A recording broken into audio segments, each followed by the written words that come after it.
Hello, welcome in लक्ष्य online classes. अब हम लोग electric vehicle fifth sems all branch electric vehicle के लेक्चर्स नंबर 2 में हैं, जिसमें कि हम लोग देखेंगे। इससे पहले क्लासेस में हम लोग देखे थे ओवरव्यू ऑफ इलेक्ट्रिक व्हीकल।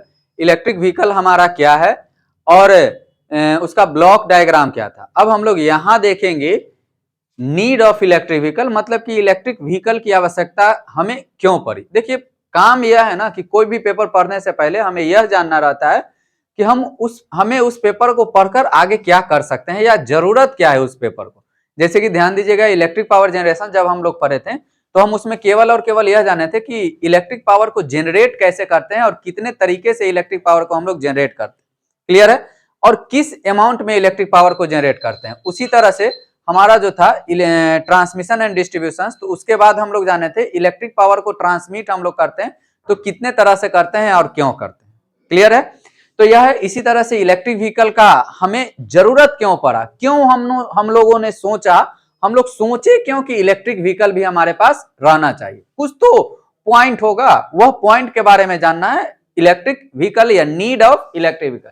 तो चलिए हम लोग लेक्चर सब चालू करते हैं कि नीड ऑफ इलेक्ट्रिक व्हीकल में हमें क्या क्या है। ठीक है, तो देखिए इंट्रोडक्शंस वाले यूनिट में ही है हम लोग, इंट्रोडक्शंस वाले यूनिट में ही हम लोग थे। हाँ, तो यहां आ जाते हैं नेसेसिटी ऑफ इलेक्ट्रिक व्हीकल। तो देखिए, यह जो हमारा नेसेसिटी है, नेसेसिटी कहिए या नीड की कहिए, मतलब कि नीड क्या है या नेसेसिटी क्या है इलेक्ट्रिक व्हीकल का। तो यहां पर बेनिफिट भी हमारा हो सकता है। तो पहला यहां बेनिफिट है कॉस्ट इफेक्टिव दिया गया है, दूसरा है रिड्यूस्ड हार्मफुल गैसेस, तीसरा है चीपर टू मेंटेन एंड चौथा है रिड्यूस्ड नॉइज पॉल्यूशन और पांचवा है एनर्जी इंडिपेंडेंट। सबको बारी बारी से समझेंगे और विथ एग्जांपल्स हम लोग आगे बढ़ेंगे। तो पहला क्या है बाबू, यहां पर इलेक्ट्रिक व्हीकल है और इस इलेक्ट्रिक व्हीकल के द्वारा अलग अलग एरो देकर बताया गया कॉस्ट इफेक्टिव, मतलब कि कुछ पॉइंट है जिससे कि हमारा इलेक्ट्रिक व्हीकल कॉस्ट इफेक्टिव रहता है। वह पॉइंट आप कह सकते हैं कि बाय एनर्जी सोर्सेज, जो हम लोग एनर्जी सोर्स यूज करते हैं उसके द्वारा भी आ सकता है, या बहुत सारा उसका अदर कॉज भी हो सकता है। दूसरा पॉइंट है बच्चा रिड्यूस्ड हार्मफुल गैसेस, मतलब कि हम लोग समझ रहे हैं इलेक्ट्रिक व्हीकल में किसी भी तरह का स्मोकिंग नहीं होता है। तो जब स्मोकिंग नहीं होगा तो जो अदर व्हीकल है, कन्वेंशनल व्हीकल्स है, उसमें जो हमारा आईसी इंजन चलता है उसके द्वारा जो स्मोक प्रोड्यूस्ड होता है, तो वह स्मोक के कारण हमारा आसपास का एनवायरनमेंट काफी पॉल्यूट होता है। क्लियर है? तो यहाँ पर रिड्यूस्ड हार्मफुल इफेक्ट हो जाएगा, हार्मफुल गैसेस हो जाएगा। चीपर में चीपर टू मेंटेन, मतलब कि इलेक्ट्रिक व्हीकल को मेंटेन करना थोड़ा सा चीपर ही होता है अदर देन अदर व्हीकल। उसके बाद है रिड्यूस नॉइज पोल्यूशन, चूंकि इसमें नॉइज काफी कम होता है, इसलिए यह हमारा नॉइज पोल्यूशन कम करता है। उसके बाद एनर्जी इंडिपेंडेंट, एनर्जी इंडिपेंडेंट कहने का मतलब है कि अगर हमारे पास कोई बाइक है और किसी के पास इलेक्ट्रिक बाइक है, तो बाइक में हम लोग एनर्जी से इंडिपेंडेंट नहीं है, उसमें हमें रेगुलर इंटरवल में फ्यूल्स वगैरह को भरवाना पड़ता है। लेकिन जब इलेक्ट्रिक व्हीकल रहेगा तो उसमें हमें ये सब का कोई जरूरत नहीं पड़ेगा। क्लियर है? अब हम लोग आगे बढ़ते हैं, इसी के नेसेसिटी ऑफ इलेक्ट्रिक व्हीकल में आगे हम लोग बढ़ते हैं। तो अब पहला पॉइंट है नेसेसिटी ऑफ इलेक्ट्रिक व्हीकल। तो पहला पॉइंट हम लोग कंसीडर कर रहे हैं बच्चा, पहला पॉइंट जो हम लोग कंसीडर कर रहे हैं वो हम लोग इन्वायरमेंटल एस्पेक्ट के अनुसार कर रहे हैं। ध्यान दीजिएगा, इन्वायरमेंटल एस्पेक्ट होता क्या है, मतलब कि हम अगर कोई काम कर रहे हैं, इन्वायरमेंटल एस्पेक्ट होता क्या है, ध्यान से सुनिएगा। अगर हम कोई काम कर रहे हैं तो वह काम का इन्वायरमेंट पर क्या इफेक्ट पड़ेगा, इसी को हम लोग क्या बोलते हैं, इन्वायरमेंटल एस्पेक्ट। फिर से सुनिए, कोई भी हम लोग काम कर रहे हैं, चाहे तो हम पढ़ रहे हैं, खाना बना रहे हैं, खेल रहे हैं, कूद रहे हैं, कुछ भी काम कर रहे हैं, तो वह वर्क का इन्वायरमेंट पर क्या इफेक्ट आएगा, इसी को हम लोग बोलेंगे इन्वायरमेंट एस्पेक्ट। मतलब कि अब आता है कि सर आप इसके बारे में क्यों बता रहे हैं, तो ध्यान से सुनिएगा। इसके बारे में बताने के पीछे का मेन रीजन क्या है, हमारा जो कन्वेंशनल व्हीकल है, जो भी हम लोग कन्वेंशनल व्हीकल हम लोग रन करते हैं, यह व्हीकल जो हम लोग रन किए, इसमें आइदर हम लोग यूज क्या करते हैं बच्चा, आइदर हम लोग यूज किए पेट्रोल, नहीं तो क्या यूज किए डीजल, पेट्रोल नहीं तो डीजल का यूज किए। क्लियर है? आइदर पेट्रोल यूज किए नहीं तो डीजल यूज किए। तो जब हम लोग पेट्रोल और डीजल यूज करते हैं तो ये दोनों का दोनों इंजन यूज होता है IC engine, internal combustion engine. आगे के लेक्चर्स में इंटरनल कंबशन इंजन के बारे में भी आएंगे कि क्या होता है। तो जैसे ही यह इंजन यूज करते हैं तो यहां पर हमारा कंबसंस होता है, कंबसन, यह हमारा कंबसन हुआ। तो इस कंबसंस के कारण जो एग्जॉस्ट गैसेस निकलता है, एग्जॉस्ट मतलब जो हमारा साइलेंसर्स के द्वारा जो गैसेस निकलता है, इस गैसेस का हमारे वातावरण पे क्या इफेक्ट पड़ेगा, समझ में आई बात? जैसे कि सुन लो, जैसे कि तुम खाना पका रहे हो चूल्हा के द्वारा, चूल्हा जो घर में हम लोग यूज करते हैं, गैस चूल्हा नहीं, अदर चूल्हा, जिसमें कि गोईठा या लकड़ी को जलाकर खाना पकाते हैं। तो उस खाना पकाने के क्रम में हमारा काम तो हो जा रहा है बच्चा, हम लोग खाना पका रहे हैं, लेकिन वह खाना पकाने में जो गैसेस निकल रहा है, उस गैसेस का इफेक्ट इन्वायरमेंट पर क्या पड़ रहा है, इसी के बारे में हमें जानना है। क्लियर है? तो देखिए यहां पर कौन कौन पॉइंट है। तो पहला पॉइंट है बच्चा reduction of global CO2 emission. देखिए याद रखिएगा, reduction of global CO2 emission. जब हम लोग इलेक्ट्रिक व्हीकल का यूज करेंगे, इधर जो हमारा है, यह जो इलेक्ट्रिक व्हीकल है, इस इलेक्ट्रिक व्हीकल का जैसे ही हम लोग यूज करते हैं, इस इलेक्ट्रिक व्हीकल का जैसे ही यूज करते हैं, तो इसमें कोई भी एग्जॉस्ट, किसी भी तरह का एग्जॉस्ट गैसेस नहीं निकलता है, एग्जॉस्ट गैसेस नहीं निकलता है। और जब किसी सिस्टम से एग्जॉस्ट गैस नहीं निकलेगा तो हमारा इन्वायरमेंट पॉल्यूट होगा, तुम ही बताओ, पॉल्यूट होगा? तो इन्वायरमेंट पॉल्यूट हमारा नहीं होगा। तो पहला मेजर एडवांटेज है हमारा इलेक्ट्रिक व्हीकल का कि हमें इन्वायरमेंट पॉल्यूशन से यह बचाता है। ठीक है, इन्वायरमेंट पॉल्यूशन से हमें कौन बचाता है? इलेक्ट्रिक व्हीकल बचाता है, क्योंकि इसमें किसी भी तरह का गैसेस वगैरह नहीं निकलता है। क्लियर है? तो जैसे देखिए यह हमारा जो हुआ, यह हमारा कन्वेंशनल आईसी इंजन वाला है। तो इसके पूंछी से देखो धुआं निकल रहा है, यह धुआं निकला तो हमारा इन्वायरमेंट क्या हो जाएगा? पॉल्यूट हो जाएगा। या ये सब जो थर्मल पावर प्लांट में जो दिया गया है, यह हमारा थर्मल पावर प्लांट, यहां भी जो इस तरह का गैसेस निकलता है, ये गैसेस का सीधा सीधा इफेक्ट कहां पड़ता है? CO2 इमिशंस पे पड़ता है, जिसके कारण हमारा वातावरण क्या होता है? पॉल्यूट होता है। क्लियर है? अब नेक्स्ट पॉइंट क्या है बच्चा? नेक्स्ट पॉइंट बहुत इंपॉर्टेंट है, रिडक्शन ऑफ नॉइज इमिशंस। जैसे कि हम लोग पढ़े थे, पॉल्यूशंस के क्रम में हम लोग पढ़े थे कि एक नॉइज पॉल्यूशंस भी होता है। नॉइज पॉल्यूशन ज्यादा शोरगुल वाले इलाके से होता है, या वैसा इक्विपमेंट जो बहुत ज्यादा नॉइज करता है उससे होता है। अब सुनो, यह नॉइज पॉल्यूशंस को कैसे रिड्यूस करता है? कभी भी अगर तुम्हारे आसपास इलेक्ट्रिक व्हीकल हो, कोई, ज्यादातर इलेक्ट्रिक व्हीकल अभी 4 व्हीलर उतना पॉपुलर नहीं हुआ है कि सभी के पास हो, क्योंकि थोड़ा कॉस्टली रहता है। वह कॉस्ट हमारा फ्यूल्स के नहीं, जो कंस्ट्रक्शन के अनुसार अभी जो कॉस्टेड आ रहा है वह ज्यादा होता है। लेकिन इलेक्ट्रिक स्कूटी अभी काफी देख रहे हो। तो अगर तुम्हारे पास से इलेक्ट्रिक स्कूटी गुजर भी जाए ना, तो पता नहीं चलता, एकदम स्मूथ चलता है। उसको स्टार्ट करना या कंट्रोल करना या उसको चलाना काफी स्मूथ होता है। मतलब कि इसमें नॉइज इमिशन नहीं होता है। तो नॉइज इमिशन नहीं होता है तो ई चचा देखिए, ई चचा क्या किए हैं ना कि एकदम भीड़ भाड़े इलाका, इधर से ट्रेन चल रहा है, इधर पोपा हो रहा है, इधर गाड़ी धुआं दे रहा है, इधर बाजा बज रहा है, इधर एरोप्लेन चल रहा है, इधर कजरारे कजरारे गाना चल रहा है। तो ये चचा का कान एकदम दर्द कर लिया, तो ये कान बंद किए हुए। अगर यह वाला जो गाड़ी है, ये सब गाड़ी सब अगर इलेक्ट्रिक व्हीकल रहता तो ये चचा इसे कान बंद नहीं करते। मतलब कि चचा को दिक्कत किससे है? नॉइज से दिक्कत है, बहुत ज्यादा नॉइज से चचा को दिक्कत है। क्लियर है? तो यह हुआ हमारा। तो 2 पॉइंट आपको याद रखना है, पहला reduction of global CO2 emissions और रिडक्शन ऑफ नॉइज इमिशंस। और यह सेमेस्टर एग्जाम के लिए necessity of electric vehicle semester exams के लिए मोस्ट VVI है। क्लियर है? तो अब हम लोग आगे बढ़ते हैं। यह दोनों पॉइंट क्लियर है। अब हम लोग आगे बढ़े, यह किस पॉइंट के किस बिहाफ पे है? एनवायरमेंट एस्पेक्ट पे है। अब हम लोग आगे बढ़ते हैं। दूसरा है, ध्यान दीजिएगा, दूसरा है नेसेसिटी ऑफ इलेक्ट्रिक व्हीकल में इकोनॉमी पॉइंट। मतलब कि अब इकोनॉमी पॉइंट से क्या क्या, कैसे कैसे यह इंपॉर्टेंस रखता है। तो पहला इकोनॉमी पॉइंट ऑफ व्यू से ध्यान दीजिएगा, इकोनॉमी में हमारा है क्या? देखिए हमारे पास लिमिटेड ऑयल रिजर्व है, ठीक है? तब ना सोचो, जब तुम बच्चे थे, 6-7 साल के हो गए, क्योंकि 7-8 साल में आदमी होश में आ जाता है कि क्या क्या हो रहा है। उस समय पेट्रोल का प्राइस क्या था और अभी पेट्रोल का प्राइस क्या है? उस समय डीजल का प्राइस क्या था और अभी डीजल का प्राइस क्या? उस समय कोयला का प्राइस क्या था और अभी कोयला का प्राइस क्या? कर सकते हो आज से 10 ईयर्स बिफोर आपका पेट्रोल का प्राइस, पेट्रोल प्राइस, आपका एलपीजी गैस प्राइस, या और ले लो डीजल प्राइस, या जो कोल है, ये सब का प्राइस कम था, लो था, ज्यादा नहीं कम था। लेकिन अभी के डेट में इसका प्राइस क्या हो गया है, बढ़ गया। प्राइस बढ़ने का मेन रीजन होता है ना, क्योंकि उसका कंजम्पशंस बढ़ जाता है, ठीक है ना। कंजम्पशंस मतलब जो यूज कर रहा है ना, वह यूज करने वाला पर्सन बढ़ जाएगा, तो ऑब्वियसली है प्राइस बढ़ जाएगा। क्लियर है।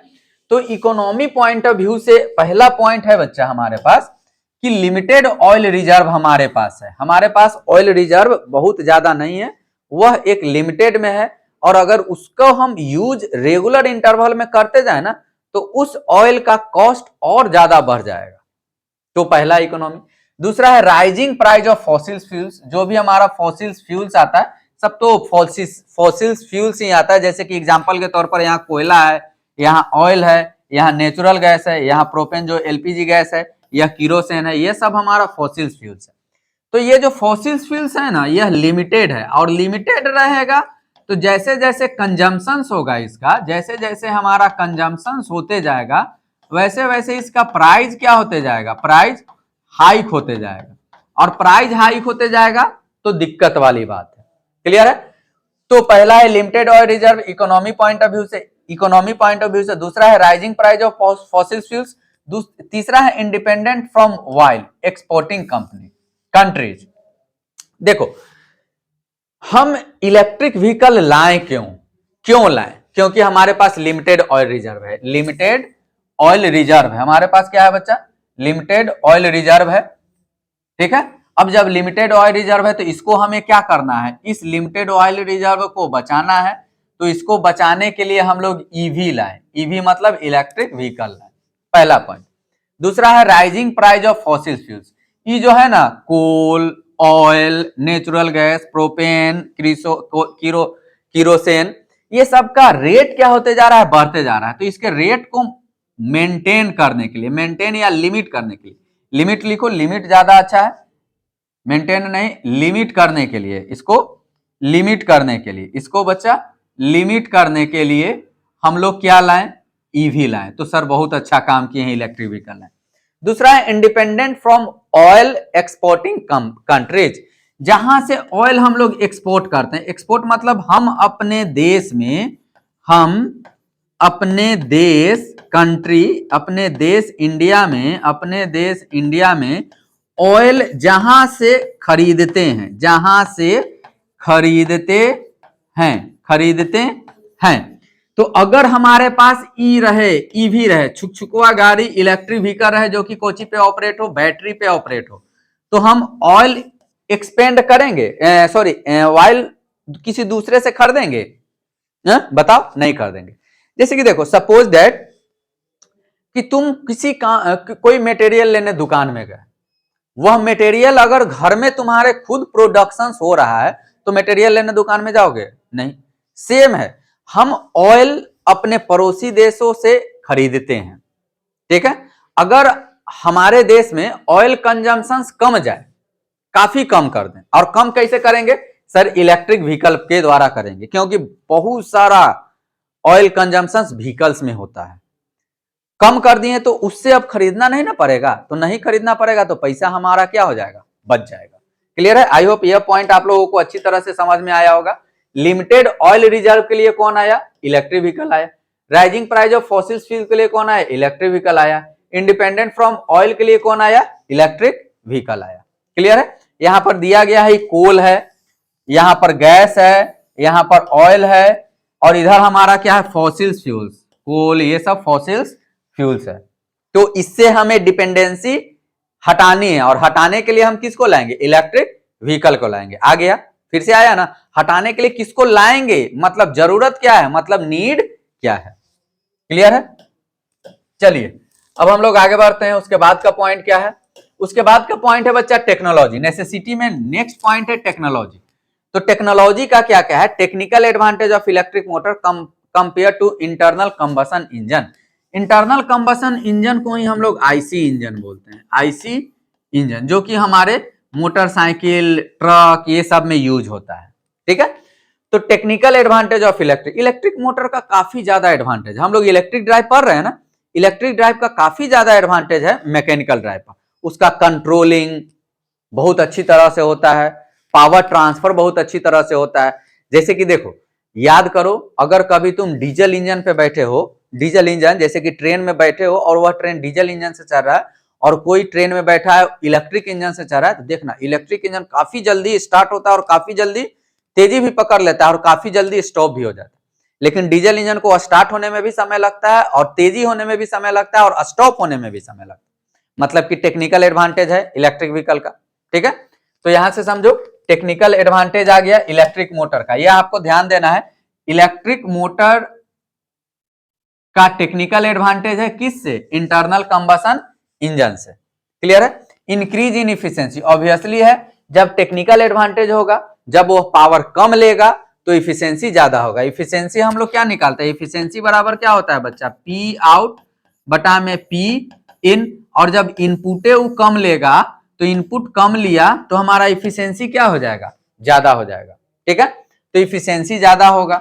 दूसरा high voltage safety, high voltage safety, क्योंकि जो भी हम लोग इलेक्ट्रिक व्हीकल रन कराते हैं ना, यह हमारा लो वोल्टेज वाला डिवाइसेस होता है, जो हम लोग डोमेस्टिक लेवल पे उसको चार्ज करते हैं, तो इसमें हाई वोल्टेज का कोई झंझट नहीं है, इसलिए हाई वोल्टेज सेफ्टी पॉइंट भी हम लोग इसमें क्या कर सकते हैं? इंक्लूड कर सकते हैं। तो याद करिएगा, टेक्नोलॉजी के आधार पर इसको तीन तरह से बांट दिए हैं, electric advantage of electric motor compared with internal combustion engine, उसके बाद है इंक्रीज इन इफिशियंसी, उसके बाद है हाई वोल्टेज सेफ्टी। यहां पर देखिए, ये आपका मोटर है, इलेक्ट्रिकल मशीन है, और यह आईसी इंजन है। अगर दोनों को कंपेयर किया जाए, ध्यान दो, इसको फिर से मिटा कर लिखते हैं।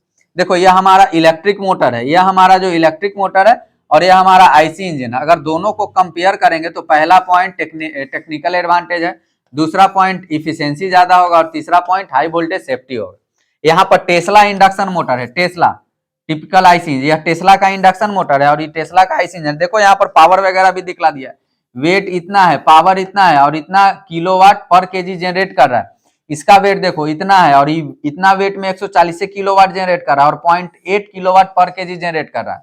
ठीक है, तो इसको आप नोट कॉपी में नोट कर सकते हो, ये वाला फिगर का जो डाटा है उसको कॉपी में नोट कर सकते हो कि हम लोग आईसी इंजन को छोड़कर टेस्ला इंजन पे क्यों आए।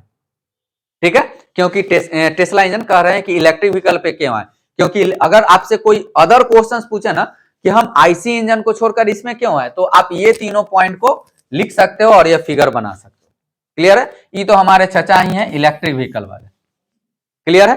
तो आपका कंसेप्ट एकदम क्लियर होना चाहिए बच्चा, किसी भी तरह का डाउट नहीं होना चाहिए, और आपको पूरा का पूरा याद होना चाहिए।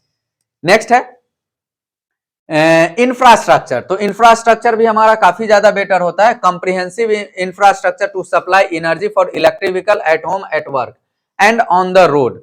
मतलब कि जो हमारा इंफ्रास्ट्रक्चर है, देखो यहां से पहला यहां पर कि इलेक्ट्रिक, सपोज दैट ये हमारे पास व्हीकल है, देखो यहां आ जाओ, थोड़ा सा बैक आ जाओ, आ जाओ। हाँ, देखो यह जो हमारा इलेक्ट्रिक व्हीकल है, तो इलेक्ट्रिक व्हीकल के लिए सबसे पहला पॉइंट ई वाला है। प्लगवा को हम लोग कोसेंगे कहाँ?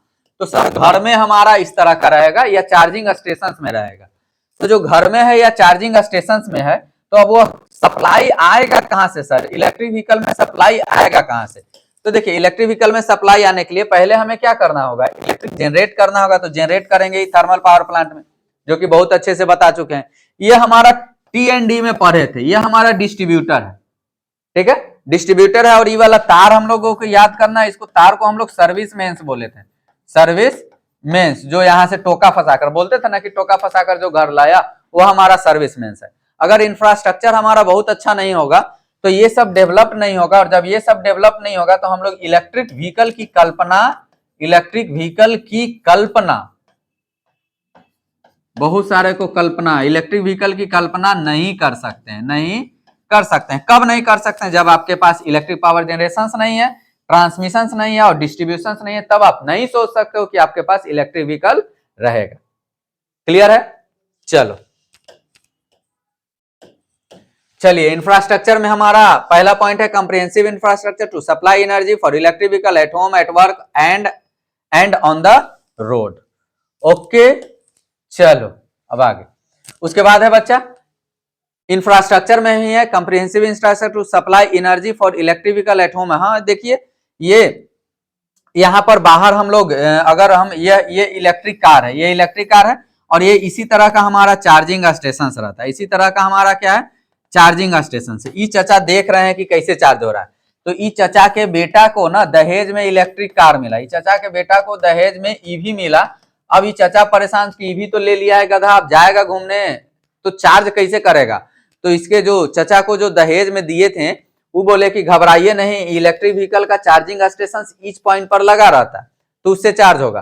तो ये बोले कि इसके लिए पैसा देना पड़ेगा ना, तो कि हाँ कुछ तो रुपया देना पड़ेगा ना, चार्ज कर रहा है तो कुछ तो रुपया। ऐसे भी बोले कि पेट्रोल भराइएगा भी तो कुछ रुपया लगेगा।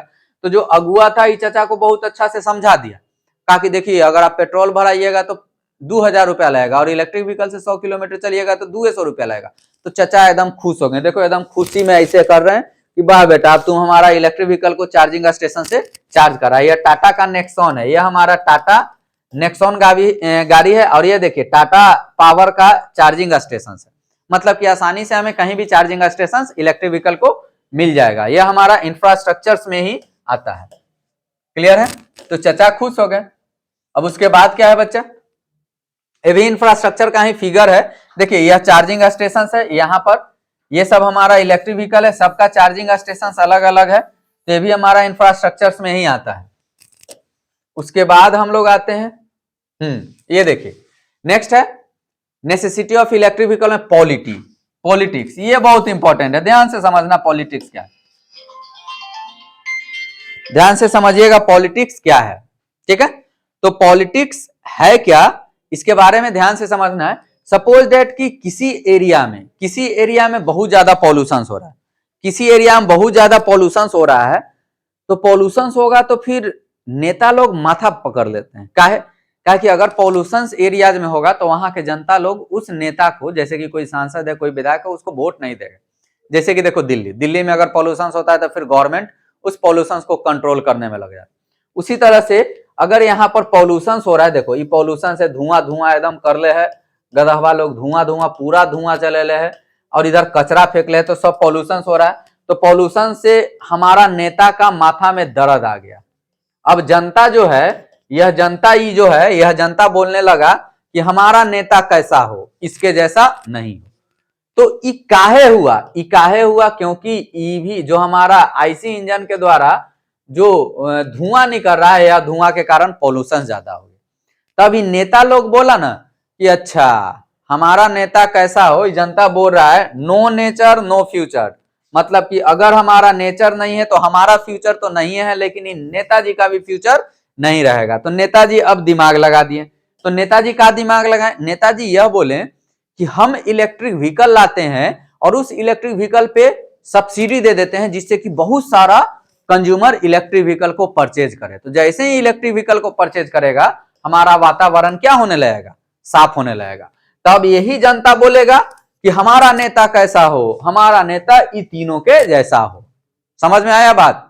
तो पहला पॉइंट है international specifications for emission limit, और प्लस इंटरनेशनल जो स्पेसिफिकेशंस होता है उसके मानक दर को हम मानते हुए भी हम अपने एरिया में पॉल्यूशन लिमिट से ऊपर नहीं जा सकते। इसके लिए भी हमें किसका जरूरत है?